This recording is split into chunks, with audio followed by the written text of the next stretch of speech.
Hello, everyone. Thank you for joining us today. We are excited to discuss the power of trees, partnering for positive environmental and community impact with Eden reforestation projects. I'm Christina Louis Dyer, and I lead LOB's social impact and sustainability work through lob.org. Lob is the only direct mail automation platform for the digital age. Our platform automates the direct mail execution process for enterprises at any scale, from creation, printing, postage, delivery, and sustainability, with end-to-end analytics and campaign attribution. From the beginning, it's been Lob's commitment to minimize our footprint and build a more sustainable approach to direct mail. We are on a mission to set a new sustainability standard for the industry. In addition to ensuring we use responsibly sourced raw materials, we plant 2 trees for every one that we use in the production of our mail pieces through our partnership with Eden Reforestation Projects, who we're so excited to chat with today. We love working with Eden because of their innovative approach and the ways that they invest in the communities they work in. We aren't only planting trees, but helping to provide employment opportunities for the communities where these trees are growing. Today, I'm honored to be joined by Dr. Steve Fitch, founder and CEO of Eden Reforestation Projects. We'll be discussing more about Eden's innovative approach, impact, and how other companies can get involved in this important work. Steve, thank you so much for joining us today. Great to be with you. Wonderful. Well, Steve, to start us off, if you could please introduce yourself, tell us a little bit more about Eden's mission. And as a fun icebreaker, you plant many different, actually you grow many different kinds of trees. If you could be any tree that Eden grows, which one would you be and why? You want me to start with that question or who I am? Oh, let's start with who you are and then we'll go into the trees. Okay. Yeah, Steve, for those who I consider friends and family, and I hope that includes everyone listening in. I am 65 years old, been around the world a whole lot of my life, grew up in the Philippines, and through a series of bizarre incidents, ended up being asked to launch Eden Reforestation Projects by President Haile Mariam of the Southern Peoples Region of Ethiopia. And it's been quite the adventure in the last 17 years for what it's worth. And it's really exciting. We're now planting well over 1 million trees on average every single day. And we have well over 10,000 global employees that are being lifted out of extreme poverty. And that's core to our mission, because poverty, extreme poverty, and radical deforestation are linked. The bottom line is, if you want to feed your children and you want to care for your family in general, and the only resource left to you is cutting down a tree to turn it into charcoal, you're going to do it. And so we know that desperate people do desperate things, and our approach is to take away that desperation and give them a fair wage, consistent, even long-term paying job, so that they can, instead of being agents of destruction, they become agents of restoration. And my favorite tree, I have to say baobab. Maybe you can put a graphic up of a baobab, because they are fascinating trees. They're called the upside down tree. And in many ways, I think that's a reflection of Eden's philosophy. We take not environmental stewardship first as our mission, but poverty alleviation. So we flip the tree upside down, if you will, knowing that if you don't care for the poor, you will continue to see a destruction of the environment. So we flip the equation upside down. We're baobabs. I love that. That is a tree I will have to look up. I am not well versed in the amazing amount of trees that there are, but I look forward to doing some more research after this. Thanks for sharing that. And you started to talk about this already, but I'm wondering if you could actually, another layer deeper, walk us through Eden's model. How do you think about growing trees and engaging with the local communities? I love that you talked about, again, it's poverty alleviation first, and then it's the environmental pieces, but can you just walk us through that model as a whole? Yeah, well, bottom line is you need to go with what actually works. And Eden was launched in conjunction with my working on my doctoral dissertation. And so the focus was what works and what doesn't. And it was really easy to find what doesn't.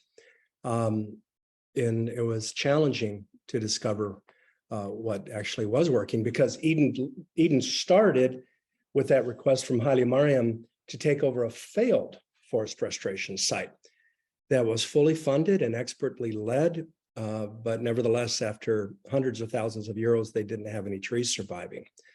So it seemed to me to be a no-brainer that you have to benefit the local community that live adjacent to or within a highly degraded landscape, and give them an economic incentive to change their behavior. And what happens is the community begins to literally fall in love with their forest. They see all the benefits of a restored forest and recall the negativities associated with a destroyed forest. And it is just simple, linking these two very important goals: poverty eradication or alleviation and environmental stewardship. They become one mission. So that's how we work. And we just go in, build relationships with local communities, offer them a job. They say yes, because most of the time they've never had a job that pays cash, and they're off to the races. I love that. And I think it's a really good transition. You shared a great video with me that explains your emphasis on growing trees versus planting trees, and the kinds of trees that you grow, and also just kind of that community interaction and how folks are just really invested in the communities that they are living in, and where they're growing these beautiful forests. So I would love to transition us actually to the next 7 minutes. I want to share that with folks so that we can, as you say, geek out on trees with you. Geek away.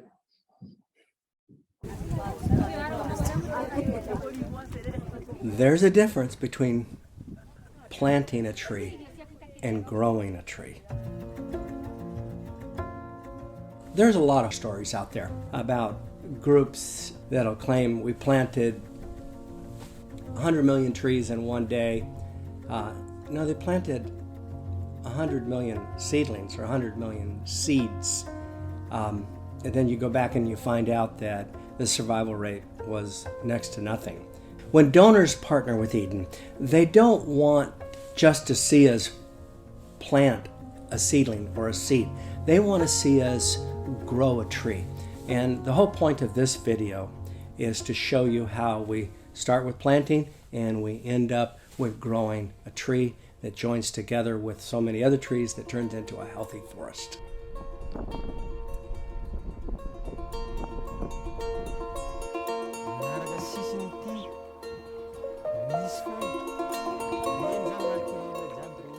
A warning, I'm about to geek out on something that I find fascinating, and that is how different tree systems grow. Beginning with mangroves. Mangroves are a fascinating tree species because their seeds, their babies, actually are kind of pencil-like or pen-like. They actually grow on the end of the branch, and you go at the right time when they're starting to produce their first leaf. You pick them, and that is a ripe propagule. The process of getting 20 million or more propagules into the ground every single month is enormous, starting with managing thousands upon thousands of community workers to go out and clear the land that is covered in debris, and then going out and picking all of these propagules, millions and millions of them, every single month, sorting them by species, because each species has to go in their specific zone. Some go in the really deep water areas. When the tide comes in, they can be covered with water and they won't drown. Others, Bergaria, for instance, has to be placed up higher in the tidal zone, so it's never covered, it never gets drowned. And you do this all in the right zones, you do this all in the right tidal times, all of these thousands of people to go into this estuary and get this job done. It's a big task. Eden does so much more than mangroves. We also do very large-scale dry deciduous work. And then lowland tropical, lowland dry tropical, highland tropical, In Indonesia, true humid tropical rainforest. So we're working all over the world, including Central America, where you have conifers and lowland tropical and highland tropical. And in Kenya, we do mangroves and Rift Valley acacia species. So we've been working in the Rift Valley with Maasai people. They've done incredible work. They have very large-scale nurseries. And they have been using nursery production and singling and seed balls. Seed balls are really simple. You're basically taking a golf ball size glob of compost and soil, a little bit of clay, and very specific species that grow quickly, germinate consistently, and absolutely belong in that ecosystem. And you form that little ball. As soon as the rainy season starts, you just poke a hole in the ground, put that little seed ball in the ground, and voila, it starts to grow. And it needs about 2.5, 3 months of good, consistent rain. And once the seed ball is planted, you end up with a seedling that has a well-established root system that's able to survive the dry season. And then throughout the process, the villagers, the communities are guarding the trees and guarding these massive sites, making sure that no one walks through and knocks them over, cattle don't walk through and knock them over or eat them, making sure that the illegal loggers don't come through. And it's quite the ordeal.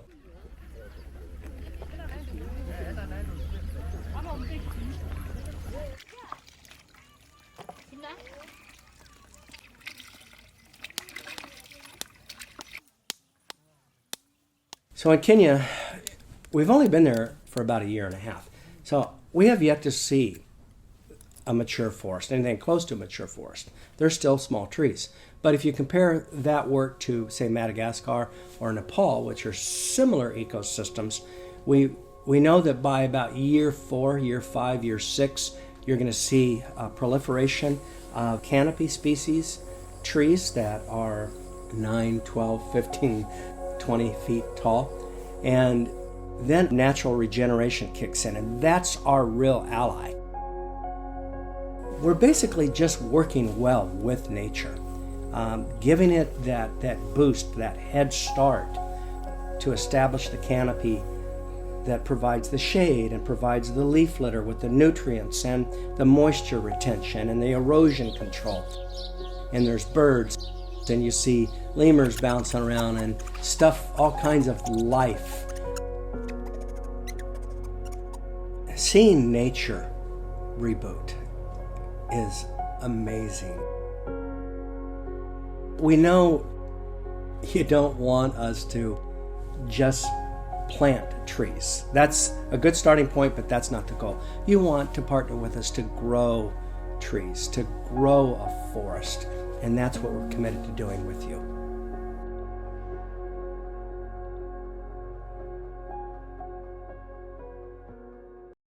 Wow, Steve, it really struck me when you said that you are basically working well with nature. It sounds like such a simple concept, but at the same time, there are so many complexities, and you're making it sound a lot easier, I think, than it really is. So, in addition to the community benefits and poverty eradication, I like using that instead of the alleviation. What are the environmental benefits of planting trees? How have you really seen the landscapes and forests that you work with change over time? Well, it's really not that difficult of an equation to consider. I did a TED Talk a number of years ago, and Smart Alec said, people are amazed by the number of trees that we produce, but did you know that trees have been growing by themselves for some time now? And that got a chuckle, of course. But bottom line is, our typical strategy, of course, is the local community become the agents at multiple levels. For instance, they gather the seeds or the propagules. If it's a mangrove, it's seed, it's terrestrial. They produce the tree, they plant the tree, and then nature does its thing. Trees, of course, have just a multiplication of impacts. The thing that kind of always rings my bell is I love animals. And so we're in this great extinction period once again in global history. And the solution is always, or the problem is always, habitat loss. So let's restore habitat. And all the lemurs and the chameleons and the monkeys and on it goes that can come back and live in a healthy forest. And the forests, of course, do this nifty thing called sequester CO2 that mitigates the climate change crisis. And that's kind of a big deal. They also breathe out, if you will, the opposite of us. They breathe out oxygen, and most of us appreciate that attribute. They are key, though, in establishing or reestablishing healthy soil. So nitrogen fixing trees, they control erosion, they control flooding. They actually significantly impact climate at a regional level. You can geek out on this if you're so inclined. Forests are rain magnets, and it's really interesting to study that whole aspect. So there's just this plethora of benefits that come with healthy forest systems that it's really a no-brainer to restore forest. And there is no downside to restoring forest through the hard work of local communities. Absolutely. Question about that, and I'll do some research as well, but I'm not as familiar with forests. You mentioned that they are rain magnets. Does that mean that as these forests continue to flourish, they actually inspire more rain to come, or how does that work? Well, it's complicated, and I know I'm going to mispronounce the word irradiation or something of that nature. Right. It's been a long time since I completed my doctorate, but forests emit particles, if you will, that and these they basically are saying, "Come water me." It's all part of the bizarre evolutionary dynamics of our planet. So if you got a massive landscape, mountainside, for instance, and this part's forested and this part is not, the tendency will be for approaching rain clouds to head towards the forested area. It doesn't mean the other won't get rain. It just means that they're more drawn to this. And it's really a fascinating consideration. For what it's worth, they also, when it rains on a healthy forest, the forest absorbs a large percentage of that water. Some of it is obviously drips down and forms streams and rivers and mitigates flooding, but a large percentage over time will also evaporate back up and pass on to the next ecosystem and rain over there as well. So if you rain on a deforested area, you get erosion, you get flooding, and there's no subsequent evaporation and passing on to the next system. We've got to understand how important the world's forests are to everyone in so many ways. It's amazing. Yeah, absolutely. I had no idea. Oh, I'm going to be doing some reading this weekend about forests, and it's fascinating.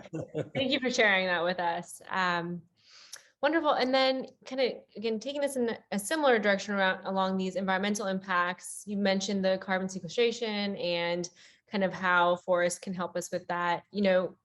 I know that this is coming up a lot in my area in terms of sustainability and how corporations are starting to think about, okay, what are the partnerships that we should be making? How should we be thinking about our own footprint?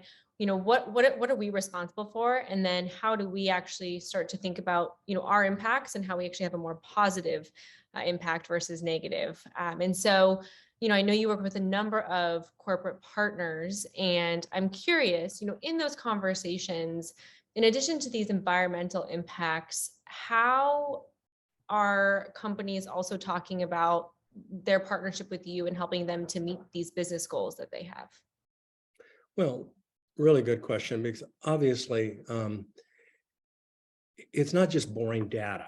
We planted this many trees and blah, blah, blah, and this much carbon is sequestered, or, that sort of thing.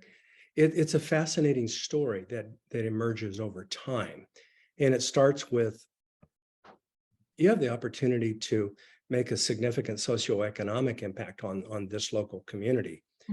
You get to tell that story, and it's Eden's responsibility, our marketing department, is to supply the visual collateral, the written collateral, to help you tell your story. And then, of course, it expands into the combined mission. These are the species that we're going to plant. We're going to start with the pioneer species, and here's the list of trees. And then over time, nature kicks in, and through natural regeneration, you have just a proliferation of species that show up, if you will, because again, we cooperate with nature.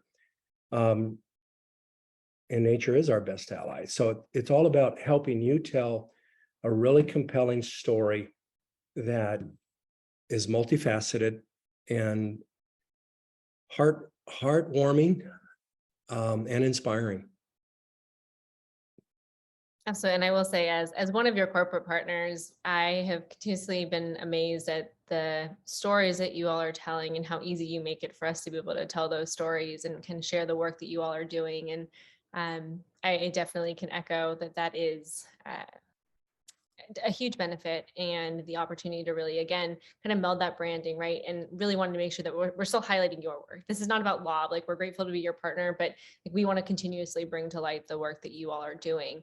On that note, I appreciate you talking about how businesses can talk about that, the benefits of corporations partnering.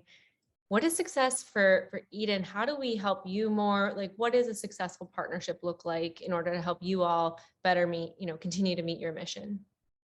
Well,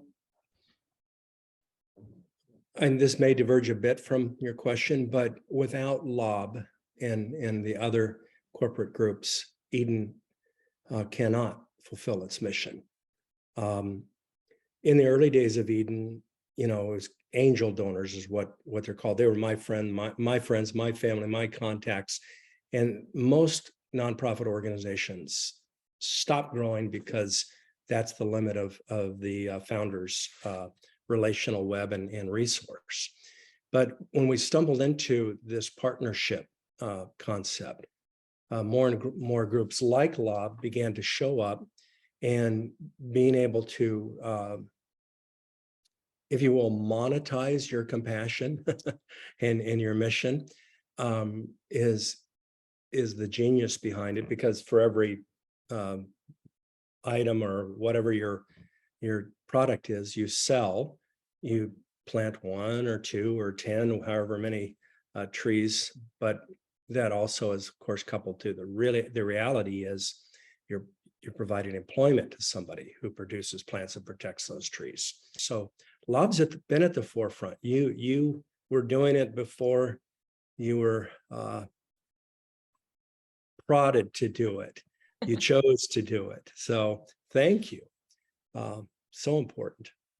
Absolutely. I couldn't agree with you more. And I feel like, again, I love that I get to be in the social impact and sustainability space. But what I have seen is that it's no longer just a person or a team, but that companies are starting to say, okay, what do we need to do more broadly? What is our responsibility as an organization? It's no longer just, okay, there's one person thinking about a niche project and then you're going to go tackle it. It's really about, how do we as corporations build this into what we do? How do we, encourage our employees and their networks to also take action? And I love, again, this partnership that we've been able to establish, because I 100%, I can always stand behind the fact that when we are working with Eden, or when dollars are going towards Eden, just knowing that there is just incredible impact, and the transparency that you all have had has just been so fantastic. So I appreciate you, working with us over these years. I encourage other folks, please take a look at Eden, we are happy to chat with you too. We want to be able to share more about the work that you're doing and bring in more companies, right? Like I agree, we're all in this together. And at the end of the Gotta day, be. absolutely, right? Like we're all in this together. And so absolutely want to continue to grow this work. So Steve, thank you so much for your time today. I am just continuously, as I said earlier, inspired by the work that you do. I'm proud that we get to be a partner. And every time I hear more about the work, like I just am so inspired with the way that you are focusing on communities first, but yet there are all these incredible environmental benefits as well. And so I'm excited to see Eden and the communities you work with continue to grow. And for folks that are joining us today, if you are interested in learning more about how you can get involved with Eden reforestation projects, visit edenprojects.org. Is that correct, Steve? Yes. Perfect. So please take a look at their site. And if you are interested in learning more about, direct mail automation and how you can send mail in a carbon neutral way, or if you want to learn more about how we're partnering with Eden and chat more about what that looks like for our company, again, please feel free to reach out to us at lob.com. But Steve, thank you so much. Thank you. Can I close with one thought? Yes, please. You said the work that you do, meaning me. I'd like you to consider changing your language, the work that we collectively do. I like Because that. without Lob, Eden can't do its middle part, which is keeping in mind the real work is taking place with those thousands and thousands of people who are producing, planting, and protecting the forest. So it's this global commitment to companies, Eden, the employees globally, that we're all working together and seeing a huge impact. So it's us, not me. I love it. The work that we collectively do and we are grateful to be a part of. So yes, I will work on that language, Steve. I appreciate that correction. And again, thank you so much for your time today. Great to be here and thank you.